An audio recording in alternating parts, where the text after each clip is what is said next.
कुरा घाइतेको लागि के हुन्छ मन्त्रीज्यू? अब घाइतेको लागि उपचार हुन्छ। नेपाली जनताले निशुल्क शिक्षा पाउँछ नि त अब तपाईँ मन्त्री हुँदाखेरि? अरे म मन्त्री हुँदैमा निशुल्क शिक्षा कसरी दिने? म भगवान हो र भनेको?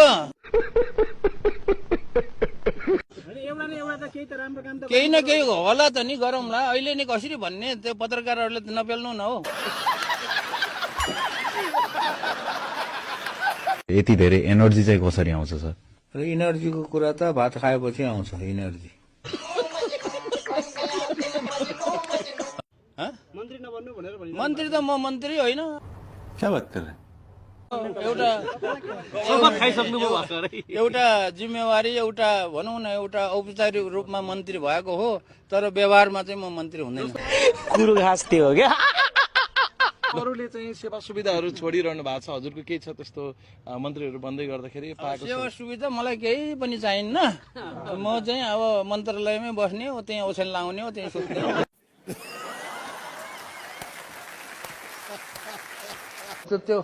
त्यो जनरल कुरा नसोध, के ठोस कुरा सोध।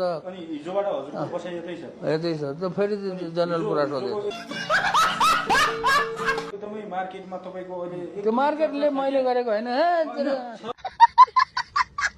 एकदमै चर्चा पाउनु भएको छ तपाईँले, के भन्नुहुन्छ यो विषय? मलाई थाहा छैन चर्चा गरेको कि गरेको छैन, मैले त्यो गरेको हेरेकै छैन।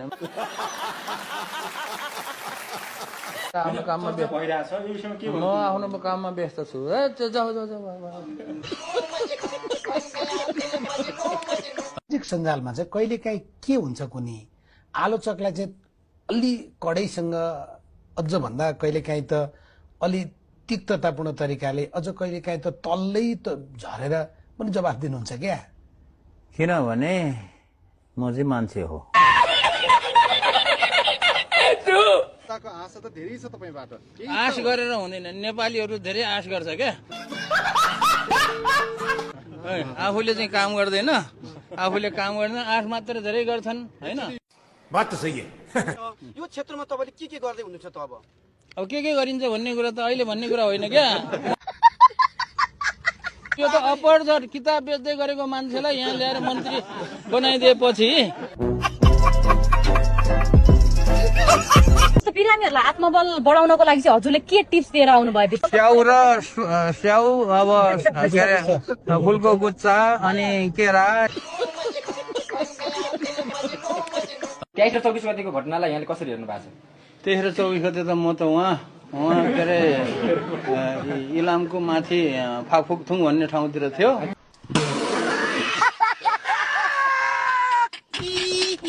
अहिले मैले निशुल्क गराउँछु भनेर मैले बोलेर के हुन्छ? पैसा कहाँबाट ल्याउने? बात त सही है। हिमालको हिउँलाई पैसा बनाऊ, माटोलाई चाहिँ पेलेर पैसा बन्दैन। तपाईँलाई मन्त्री भनौँ कि महावीर पुन भनौँ? महावीर पुन दाई भन्नु। त्यसो मन्त्री नभन्ने, जनताले त मन्त्री दाई महावीर पुन भन्न थाले। भन्नेले भन्ला, तर सबैले दाई भने हुन्छ। 2 दिनमा चाहिँ कस्तो फिल भइरहेछ तपाईँलाई? फिलै हुँदैन मलाई, कस्तो पनि फिल हुँदैन। जे भए पनि फिल हुँदैन। राजै बनाइदियो भने फिल हुँदैन है। राष्ट्रपति बनाइदिए पनि, प्रधानमन्त्री बनाइदिए पनि, एउटा के अरे साधारण चाहिँ लेबर बनाइदियो भने मलाई केही फिल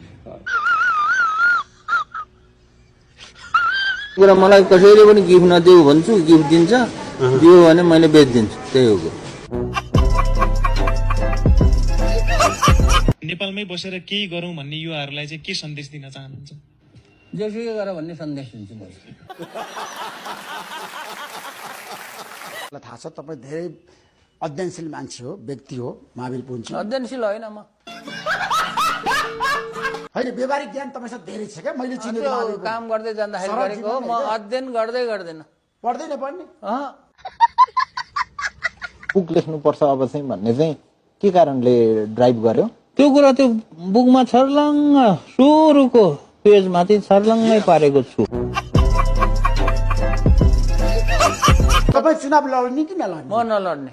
70 वर्ष होइन, पोलिटिकल पार्टी खोलेर जाने कि नजाने? तपाईँलाई युवाहरूले बोलायो? नजाने कुरा नजाने। यो त अपहर झट किताब बेच्दै गरेको मान्छेलाई यहाँ ल्याएर मन्त्री बनाइदिएपछि अपहर झट अब अहिले नै यो गर्छु भन्ने कुरा नै नसोध्नुहोस् तपाईँहरूले पहिलो काम चाहिँ मन्त्रालयमा गएर अब के छ त्यो कुरा बुझ्ने हो राजनीतिमा हाम फालेको मान्छेले बाहिर निस्कन खोज्दैन अब तपाईँ 6 महिना पछाडि के गर्नुहुन्छ अब निस्किने नेपाली जनताले निशुल्क शिक्षा पाउँछन् त अब तपाईँ मन्त्री हुँदाखेरि अरे म मन्त्री हुँदैमा निशुल्क शिक्षा कसरी दिने म भगवान हो र भनेको एउटा न एउटा त केही त राम्रो काम त केही न केही होला त नि गरौँला अहिले नै कसरी भन्ने त्यो पत्रकारहरूले नबेल्नु न हो मन्त्री होइन अब एउटा जिम्मेवारी एउटा भनौँ न एउटा औपचारिक रूपमा मन्त्री भएको हो तर व्यवहारमा चाहिँ म मन्त्री हुँदैन अरूले चाहिँ सेवा सुविधाहरू छोडिरहनु भएको छ हजुरको केही छ त्यस्तो मन्त्रीहरू बन्दै गर्दाखेरि अब सेवा सुविधा मलाई केही पनि चाहिन्न म चाहिँ अब मन्त्रालयमै बस्ने हो त्यहीँ ओछ्यान लाउने हो त्यहीँ सुत्ने हो होइन कि साथीहरूले चाहिँ राजनीतिमा हाम फाल्नु पर्यो भनेर त्यत्तिकै क्याउ गरेको हुनाले मैले तिनीहरूको मुख टाल्नलाई प्रधानमन्त्री दिए जान्छु नत्र जान्न भने हो ठट्टा गरेर भने हो क्या आधा जीवन उच्च विचार जेसुकै हो के भन्न चाहनुहुन्छ भने जेसुकै गरेर भन्न चाहन्छु भन्नुभएको जेसुकै गरेर आफ्नो बुद्धि लगाएर गर भनेको त्यो जेसुकै गरे पनि भनेको कुरो चाहिँ हो त्यति बेला होइन जेसुकै गरेर सुतेर बस भनेको त छैन नि मैले